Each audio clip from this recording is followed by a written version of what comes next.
Assalamualaikum warahmatullahi wabarakatuh. Waalaikumsalam warahmatullahi wabarakatuh. Pemirsa MTV Madrasah yang dimuliakan Allah dimanapun berada, senang sekali dapat berjumpa dengan pemirsa dalam talk show dakwah Ramadan tahun 2021 Mansatu Karanganyar. Alhamdulillah. Tidak terasa kita sudah berada di penghujung bulan Ramadan dan saatnya kita menyambut Hari Raya Idul Fitri ya Ustaz. Iya.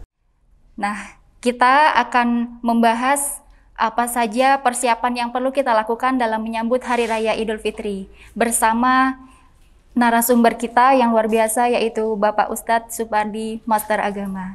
Assalamualaikum Pak Ustadz. Waalaikumsalam warahmatullahi. Nah, ini Ustadz terkait dengan persiapan kita sebagai umat muslim untuk menyambut Hari Raya Idul Fitri, terutama di masa pandemi seperti sekarang ini. Lah, kira-kira makna apa yang perlu kita resapi sebagai umat Islam dalam memahami atau memaknai Idul Fitri itu, Ustaz? Terima kasih. 1 bulan penuh kita ini dididik oleh Ramadan. Yang endingnya itu adalah menjadi orang yang bertakwa. Yang indikatornya itu dihapuskan dosa-dosanya. Maka Idul Fitri itu punya makna, Idul itu kembali, Fitri itu suci dari dosa-dosa. Maka sebulan penuh itu yang puasa yang kita lakukan itu adalah Idul Fitri. Harapannya adalah kembali bersih dosa-dosa kita. Nah, harapannya dosa kecil maupun dosa besar, sehingga seperti bayi yang baru lahir tanpa noda dosa. Begitu, Ibu. Kemudian ketika Idul Fitri itu ibadah apa saja Ustadz yang dapat kita lakukan? Oh ya, terima kasih. Hari Raya Idul Fitri itu boleh dikatakan hari raya karena itu hari kemenangan. Maka dalam menyambut kemenangan itu Allah memerintahkan satu agar memperbanyak takbir, memperbanyak tahmid. Kemudian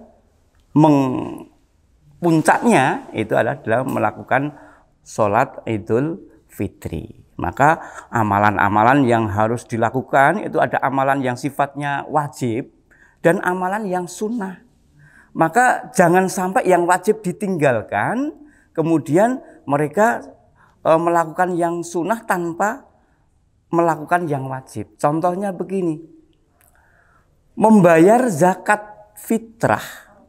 Iya, itu kan amalan yang wajib dilakukan sebelum melakukan sholat Idul Fitri. Faman ada'a ba'da sholah fahiya sodaqatu.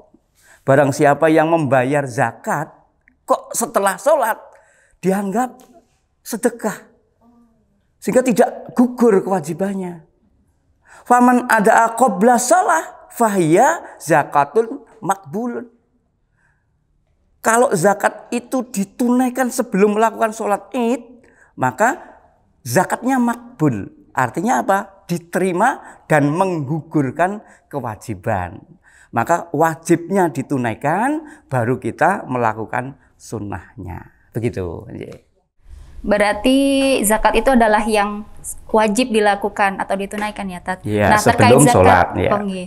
Nah, untuk pembayaran zakat itu sendiri yang paling afdol itu kira-kira di tengah puasa atau di tengah-tengah bulan Ramadan atau ketika malam takbir atau kapan itu, Tat? Ya, terima kasih. Kalau hukum asalnya begitu masuk 1 Ramadan itu sudah boleh bayar zakat. Itu mubah, artinya boleh. Namun ada waktu yang bagus atau afdol, yaitu ditunaikannya zakat itu, afdolnya itu adalah sebelum 1 hari atau mungkin pelaksanaan sholat id. Sebelum sholat id itu afdol sekali waktunya. Namun kebanyakan itu dari rekan-rekan yang sebagai amil itu akan kesulitan kalau nanti mengambil waktu yang akhir tadi. Maka boleh afdolnya tadi itu dilakukan mungkin sorenya pada malam Idul Fitri. Itu sudah dianggap afdol, tidak harus pagi. Yang paling bagus sekali itu memang setelah subuh itu zakat dibagikan. Itu afdol sekali. Waktunya sampai mau berangkat sholat Id. Tetapi ini kebanyakan keberatan bagi para amil yang mengelola zakat.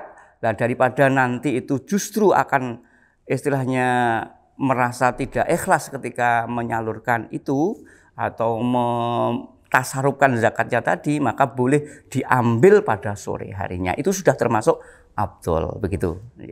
Untuk besaran zakat itu sendiri, berapa besarannya, Tat? Iya, itu kan dalam fikih sudah diatur. Besarnya itu kalau diukur dengan kilo, maka itu sebenarnya 2,4. Iya. Tetapi dibulatkan, lebih aman kalau itu bulatnya naik. Iya, sehingga menjadi 2,5 kilo. Nah, ini tentang pendapat para ulama yang menyatakan zakat itu tidak boleh dikurangi. Sedikit pun jangan, malah menjadi gak sah.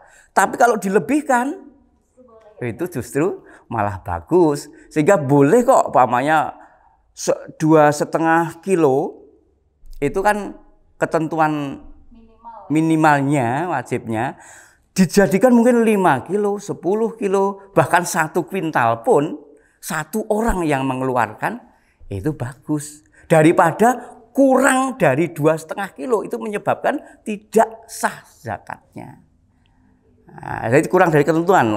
Jadi memang 2,4 ya tadi. Nah, maka jangan sampai ketika kita membayar zakat itu kurang sedikit pun, umpamanya 1 on, itu pun nanti akan menjadi penyebab zakatnya tadi menjadi tidak sah. Gitu. Ya begitu ya jamaah di rumah. Kemudian untuk zakat itu sendiri, Tat, penyalurannya kadang itu kan kita penyalurannya kurang tepat gitu, Tat lah. Iya. Ini penerima zakat itu sebenarnya siapa saja sih, Tat? Iya. Terima kasih sekali. Begini, kita harus membedakan ada zakat mal dan ada zakat fitrah. Ya. Zakat fitrah itu zakat yang dikeluarkan karena seseorang itu melakukan ibadah puasa Ramadan. Kalau zakat mal itu zakat yang dikeluarkan karena hartanya seseorang itu telah mencapai nisab, batas yang sudah ditetapkan. Khusus untuk zakat fitrah, maka ini wajib diberikan kepada golongan fakir miskin. Ini harus tidak boleh istilahnya diberikan yang lain, sedangkan fakir miskin itu enggak dibayarkan atau tidak dapat bagian. Tetapi kalau zakat mal itu ada 8 asnaf, 8 golongan. Nah, innamas shadaqatu lil fuqara'i wal masakin wa ibnas sabil dan sebagainya, itu ada 8 asnaf yang itu berhak. Itu tentang zakat mal. Itu pendapat pertama ya. Pendapat pertama itu menyatakan kalau zakat fitrah itu hanya wajib untuk fakir miskin, sedangkan zakat mal itu 8 asnaf. Pendapat yang kedua itu menyatakan 8 asnaf ini sudah termasuk fakir miskin. Sehingga zakat yang dikeluarkan, zakat fitrah itu boleh disalurkan kepada 8 asnaf karena di dalamnya sudah terdapat fakir miskin. Baik, penjelasannya sangat jelas ya pemirsa. Semoga kita itu bisa membayar zakat tepat dengan sasaran dan juga sah begitu. Kemudian selain zakat, ini ada ibadah lain yang biasanya itu menjadi pertanyaan di kalangan masyarakat, yaitu sholat Idul Fitri. Begitu ya pemirsa, apalagi sekarang ini kita masih dalam kondisi pandemi. Nah, ini ada beberapa pertanyaan sebenarnya terkait sholat Idul Fitri ini. Nah, jikalau kita sekarang ini dalam kondisi pandemi, kira-kira apakah boleh begitu kita melaksanakan sholat Idul Fitri itu di rumah gitu, Tat? Mohon penjelasannya dari Ustaz. Ya, terima kasih. Saya akan mencoba untuk memberikan jawaban. Nanti bila ada hal yang mungkin kurang, itu bisa saling membenahi, gitu ya. Pada dasarnya bahwa hukum sholat Idul Fitri itu adalah sunnah.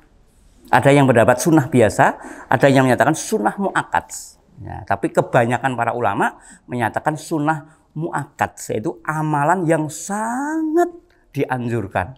Kalau sampai tidak melakukan, itu ada dirasa yang kurang pas gitu, atau kurang puas. Karena puncaknya melakukan ibadah puasa tadi itu diakhiri dengan Idul Fitri. Nah, maka dalam kondisi tertentu tentu saja pelaksanaan Idul Fitri yang semula itu kalau tidak dalam kondisi pandemi kayak begini bisa dilakukan secara besar-besaran. Bahkan perintahnya itu tidak di masjid yang pertama, tapi di tanah lapang. Tujuannya apa toh? Biar masyarakat itu sebanyak-banyaknya bisa melakukan itu. Kalau masjid itu ya boleh, tetapi kan menampung jamaahnya itu sangat terbatas. Maka kondisi pandemi untuk pelaksanaan sholat Idul Fitri karena sikon ya, silahkan boleh dilakukan secara berjamaah dengan keluarga.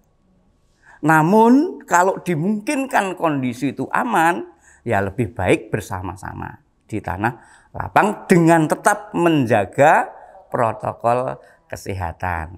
Nah, yang menjadi masalah begini, bolehkah sholat Idul Fitri itu dilakukan secara sendirian? Nah, itu gimana, Tat?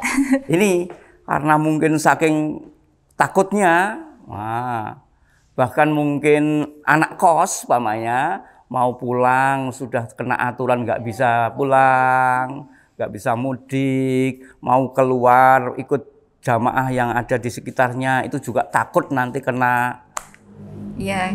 Itu. Kadang ada pembatasan juga masjid 50% gitu. Nah, ada pembatasan jamaahnya. Itu. Kan salah satunya kan mereka ada yang udah saya tak sholat sendiri. Maka hal ini tidak dibolehkan.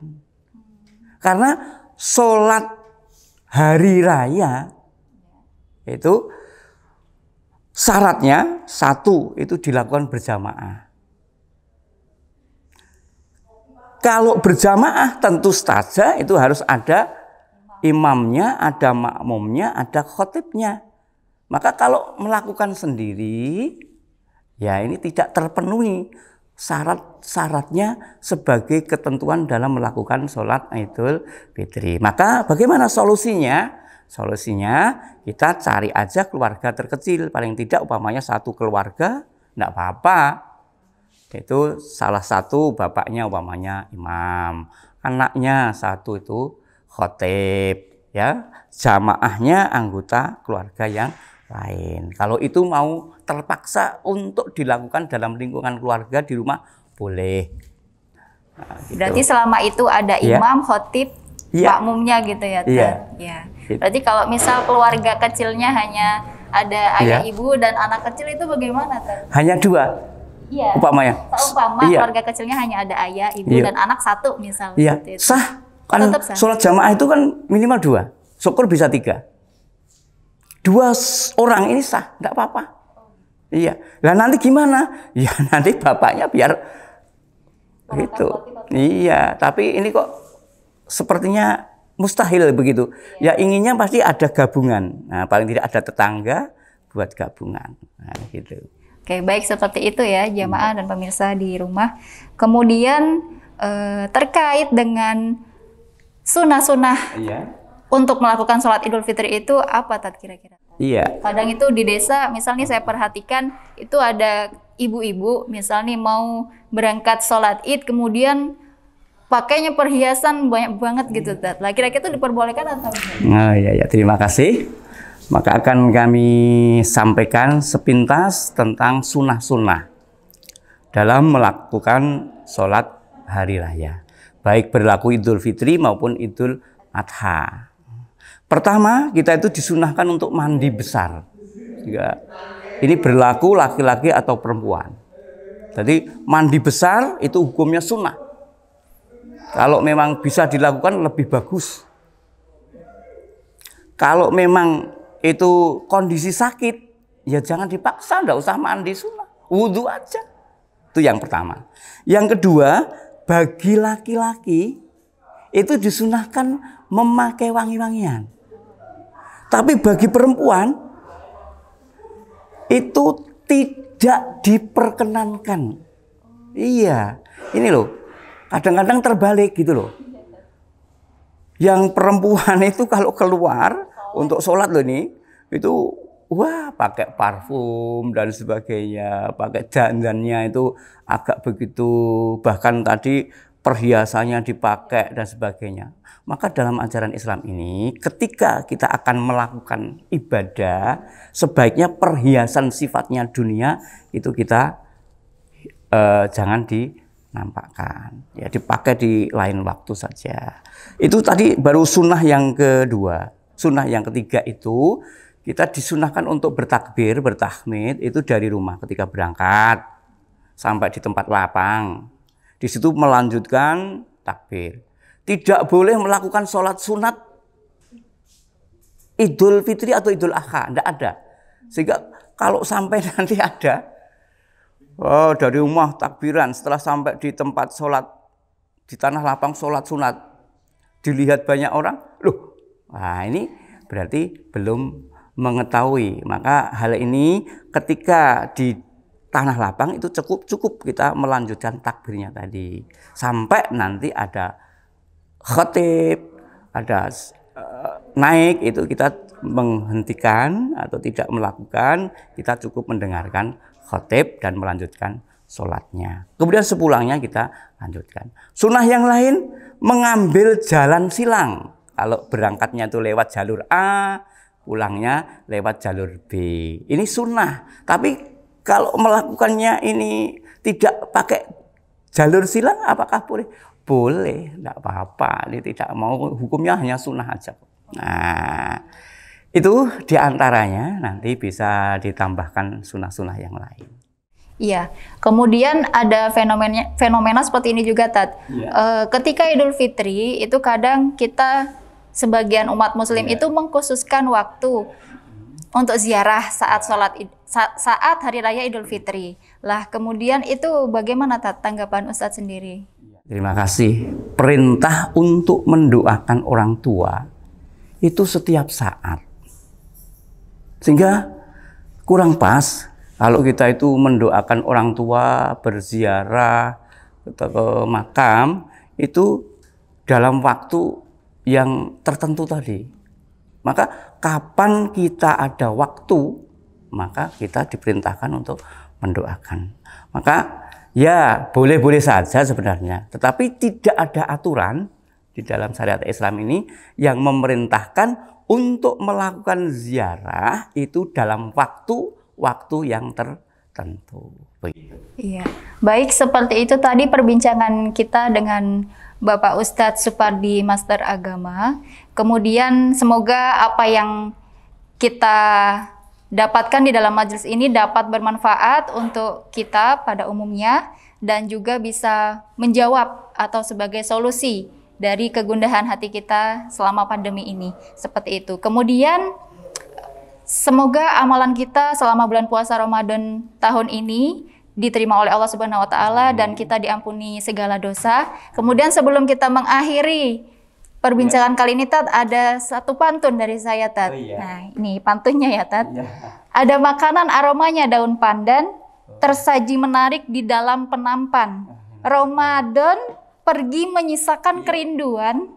Semoga kita sampai pada Ramadan tahun depan. Amin. Begitu ya, Tat? Alhamdulillah ya. Alhamdulillah, semoga kita dapat bertemu di lain kesempatan, Tat. Jamaah, pemirsa MTV dimanapun berada, sekian dari kami. Kesalahan adalah milik kami, kesempurnaan adalah milik Allah. Wabillahi taufiq wal hidayah. Wassalamualaikum warahmatullahi wabarakatuh. Waalaikumsalam warahmatullahi Terima kasih, Ustadz. wabarakatuh. Iya, mari-mari sama-sama.